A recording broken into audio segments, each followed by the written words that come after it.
Hello, today I will talk about hidradenitis suppurativa. Hidradenitis suppurativa यानी कि HS एक inflammatory disorder है hair follicles का। ये यूजुअली अंडर आर्म्स में, थाइज़ में, बिटवीन द बटक्स और under the breast area commonly देखा जाता है। Depending on the stage of the disease इसमें या तो छोटे छोटे पिंपल्स टाइप दाने होते हैं, कई बार सिस्ट होती हैं एंड कई बार नोड्यूल्स होते हैं। इनमें से कई बार बहुत स्मेली पस भी ड्रेन होती है। किसी किसी पेशेंट में पस के ट्रैक बन जाते हैं स्किन के नीचे, जिनको कि साइनस ट्रैक कहा जाता है। और लेटर स्टेज में इसमें काफ़ी स्कारिंग भी हो जाती है, जिसमें कि मूवमेंट भी रिस्ट्रिक्ट हो जाती है। एचएस का कॉज अभी तक अननोन है, but we have a better understanding of the disease as compare to the past. HS women में ज़्यादा कॉमनली देखा जाता है। It has an association with obesity and smoking. तो एचएस के पेशेंट्स को एडवाइस किया जाता है कि वो वेट लूज़ करें और स्मोकिंग छोड़ दें।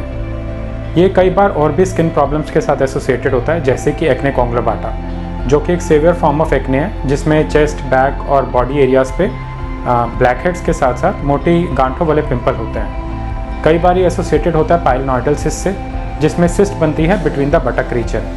एंड कुछ लोगों में ये स्कैल्प फॉलिकुलाइटिस या फिर dissecting cellulitis of the scalp के साथ देखा जाता है, जिसमें कि स्कैल्प में पिंपल्स होते हैं which are associated with hair loss.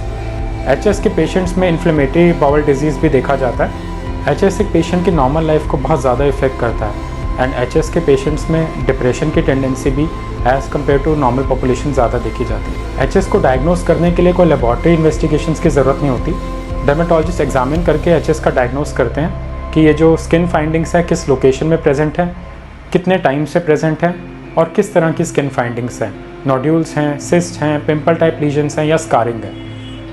HS जिन लोगों की फैमिली हिस्ट्री होती है उनमें ज़्यादा कॉमन होता है, बट कई बार ये बिना फैमिली हिस्ट्री के भी देखा जाता है। एचएस का कोई डेफिनेट क्योर तो अवेलेबल नहीं है, but depending on the stage of the disease काफ़ी ट्रीटमेंट ऑप्शंस अवेलेबल हैं। अर्ली स्टेजेस में या इनिशियल स्टेजेस में antibiotic creams and lotions, oral antibiotics, antibiotic washes and small surgical procedures like intralesional steroids are given.